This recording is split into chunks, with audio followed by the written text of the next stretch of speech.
Hey watch friends, today we're going to be checking out the latest offering from the microbrand Zelos, and this is their Blacktip GMT.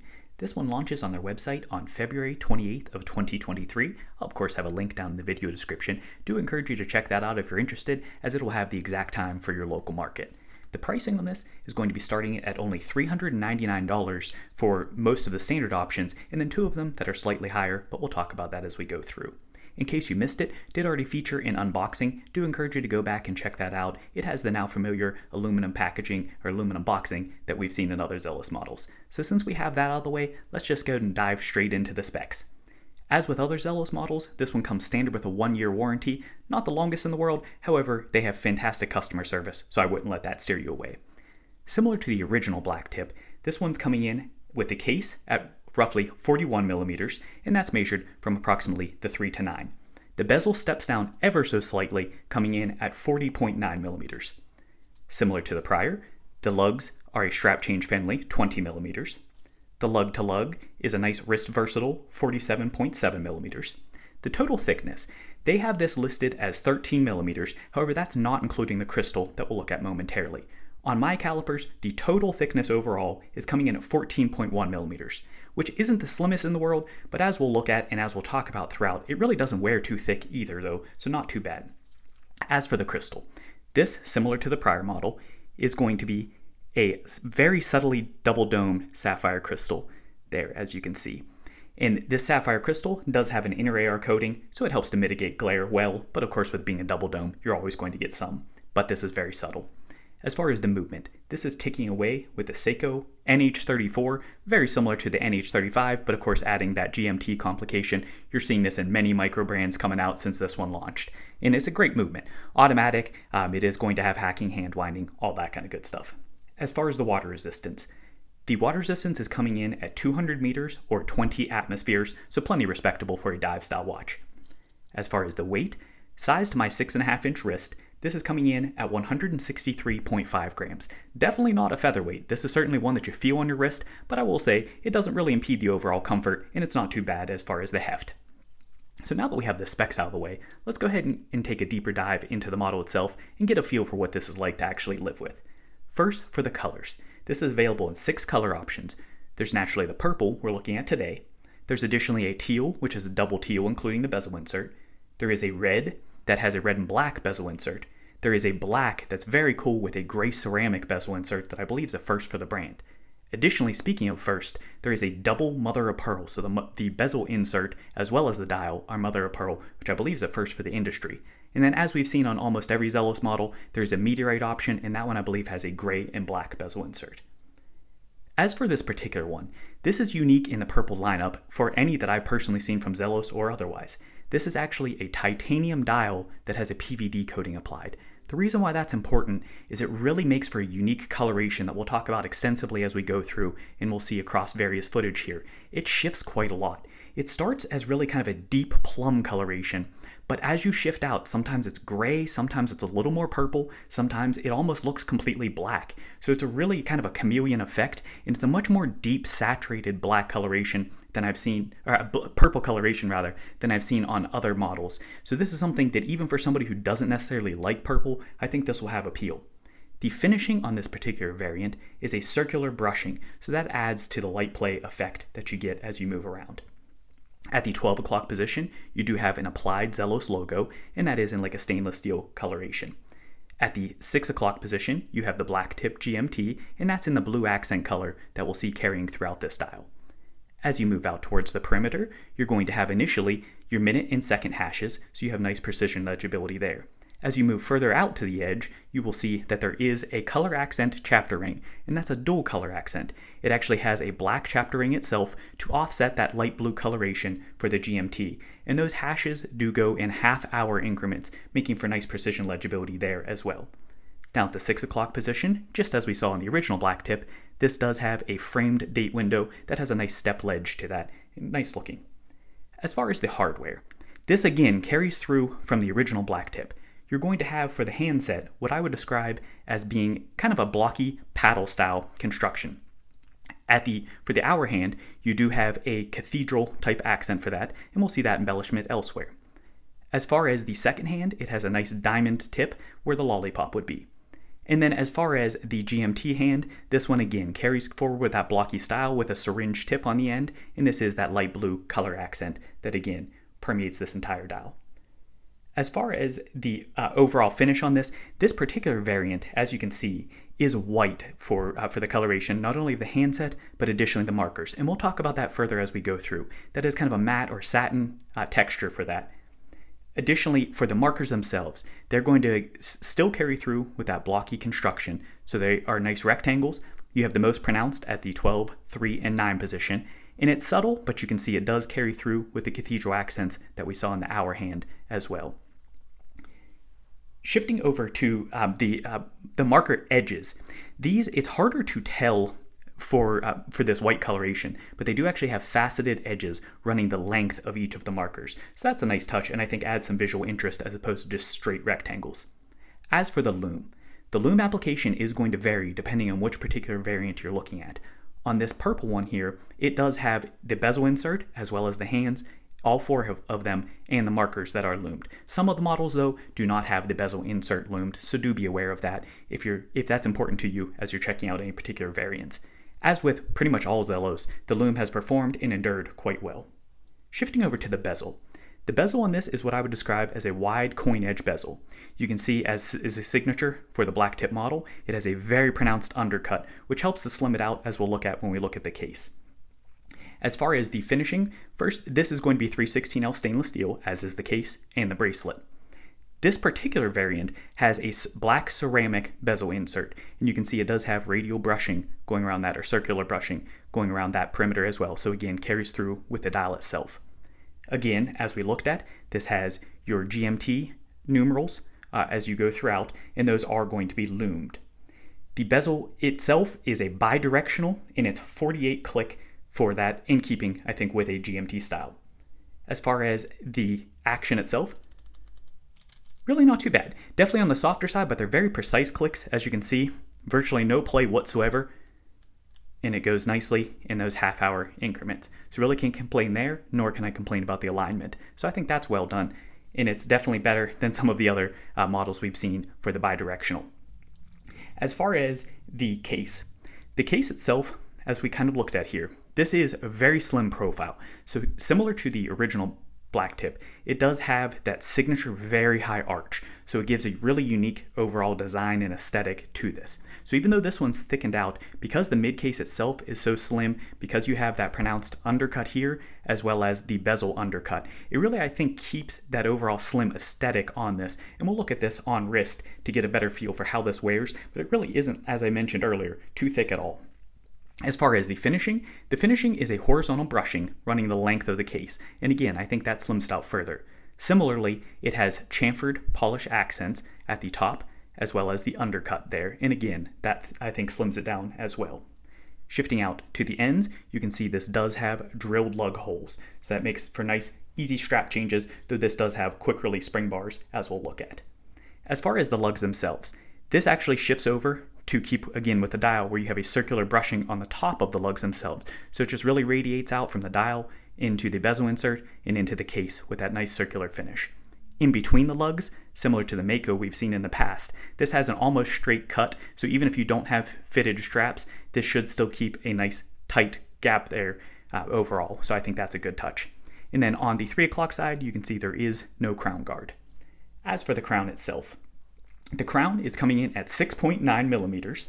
It is a screw-in construction, very smooth threading for this, so can't complain there at all. The crown itself does sit very proud of the case, so you can see there's plenty of surface area to grip a hold of. And the texture is nice and milled. It's in relative keeping with the bezel insert itself, though a little bit tighter as far as the milling. As we already saw previously, this is not only signed, but it's also actually loomed as well, so that's a nice touch. Shifting over to the case back. The case back in this, as you'd expect for the dive styling, is a screw-in construction. It actually has keyholes as opposed to the edge cuts, which is always my preference, so I think that aesthetically looks nice. As far as the texture, this is going to be polished in the center. You additionally then have a blasted texture as well as a brush texture around the keyholes. So nice mix and use of texture there. The center is going to be your main showpiece, and that is the Blacktip Shark, which again is polished as well. And for those who are wondering, this particular variant is marked of 150 for this color style, if you're wondering how many are in this batch. As for the bracelet does step down from 20 millimeters at the lugs down to 18 millimeters, so it has a nice taper down at the clasp. The end links, similar to the prior Blacktip, are going to be female end links with great articulation.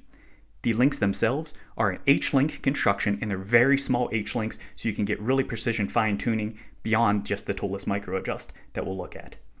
The finishing is going to be brushing running the length of the bracelet, but additionally though it does have those polished chamfers on the end as well, so a nice visual touch there. The links themselves are held in with screws, and if you do need a screwdriver, I will have one linked down in the video description. Nice, inexpensive, and it's always good to have a quality screwdriver around for adjusting these. As we already talked about, it does have quick release spring bars on the back, so you can switch this out easily. As far as the bracelet articulation, with those, and this is similar to the prior Blacktip, but with those small H-links, it has fantastic articulation. It really drapes nicely over the wrist, hugs on there, very comfortable contoured back to that, so can't complain about the articulation at all. As for the clasp on this is going to be similar to what we've seen on the Aurora. This is going to be, as far as the finishing, brushed on the outside, blasted in the middle, and its signed logo in the center there. Additionally, this is a double pusher construction. It does have a milled bridge, but the biggest thing is going to be that it has this toolless micro adjust. Let's check that out. You actually just push this in and that'll slide over. This is not a ratcheting style. Here's what it looks like when it's extended. I know some people don't prefer it. Honestly, it's underside of your wrist. It tucks in nicely for that when it's extended out, and I really don't think it looks bad at all. It keeps with the overall clasp. But check that out though. Nice precision clicks as you move through. Not bad to adjust there, and I'm very happy with that. This has been one of my favorite clasp that I've experienced, especially from Zelos. The Vitesse style is nice as well that we saw in the Spearfish, but this for me personally, I like the manipulation of this. So now that we have all the basic specs and feel out of the way, let's go ahead and check out some relative comps for different reasons. So first, we've talked about it a fair amount. This is the Spearfish GMT. This gives you an idea here as far as the sizing for those two. And then one to look at the thickness, so you can get an idea as far as the aesthetics and feel of that. You can see very different layout with the case, with the bezel, all those kind of things, but that gives you an idea of the size. Next up, this is the Mako. I wanted to give you an idea there as far as sizing. You can see for a 40, this one wears fairly large, but this still has more presence to it overall. And then there's for thickness, just to give you an idea. You know, when you stick this next to the Mako, I really don't think this looks terribly thick. Certainly, it is thicker, but it's a little more of a blocky construction. This, though, I believe is 13 and change for this, so not a huge difference between those two. Next up, to get an idea as far as the difference of the purple coloration, check out the vibrancy of this Aurora, just how vividly purple that is versus how muted this looks by comparison, especially in this lighting. You can see this really, like I said, picks up that deep plum, almost black kind of coloration to that. So that just gives an idea as to how subtle of a purple effect this is, though certainly it is purple to my eye. And then bringing in another purple, this is the Batavi Architect. And again, you can see just completely night and day there as far as the difference of the color of that. So as you move that around there, you can really see this is always just very bright, very in your face, very purple, whereas this is that deep saturated, almost like a black cherry plum coloration. All right, so now that we have all that out of the way, let's go ahead and wrap things up with my personal view of the positives, the critiques, as well as the summary. First, for the positives, I've got to say, I think this dial is phenomenal. I love the coloration to it. I think it's a really neat effect and twist on whether you're somebody who likes purple dials or you're somebody who's been put off by purple dials in the past. I think this has a wider appeal than many of the purple watches would. Even with having many purples and liking purple watches, this is something that's nice because it changes things up in the collection while still allowing me to have that purple kiss and accent. The value, I think, is pretty incredible. As with all Zelos that I've experienced, you get really excellent finishing for your money, starting at only $399. The Mother of Pearl bumps up to $449, and then the Meteorite bumps up to $499. All of those price points for the specs that you're getting for the overall finishing quality, I think it's a great value. Just as we've seen on the original Blacktip, the wrist hugging of the case itself, as well as the bracelet, is just great. You know, excellent contours to that, nice smooth radiusing everywhere, so no sharp edges to note. Just really a very comfortable watch to wear. The weight is the only thing that I will say holds this one back a little bit. It definitely doesn't disappear as much as the original Blacktip did. The clasp, always love having toolless micro, and this is one of my favorite. Similarly, having those quick release spring bars, nice if you want to do strap changes or anything like that, so excellent touches there. And then this is one, sizing wise, I think this is going to fit virtually every wrist out there. On my 6.5-inch wrist, we've seen this throughout. I think it fits with plenty of buffer there. Sorry, bouncing the camera around. I think you have plenty of wiggle room for this even on my 6.5-inch wrist, but it has enough dowel presence that I think larger wristed folks will be very contented with this as well.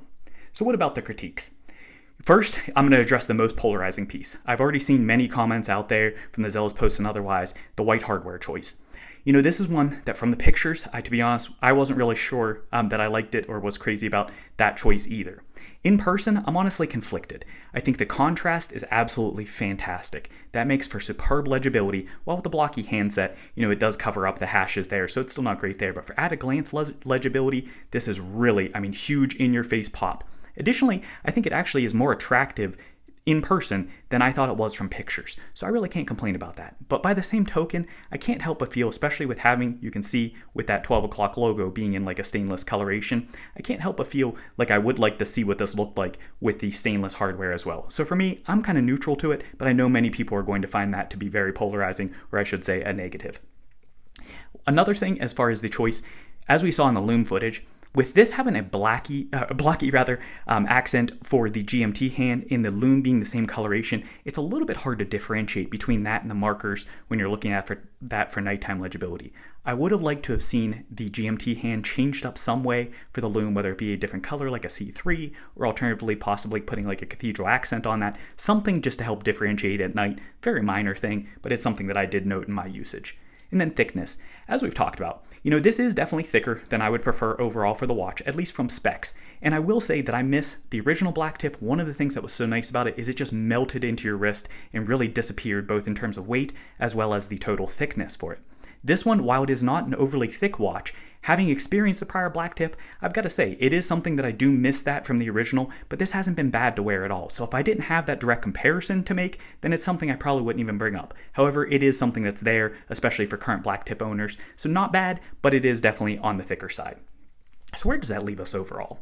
At the end of the day, this I think is a great everyday watch. Whether you're a GMT person or not, this adds that complication, so it's a nice touch. You've got the dive styling, you've got good water resistance, you have a watch overall, it's not going to break the bank, and it's I think going to meet pretty much all of your daily needs.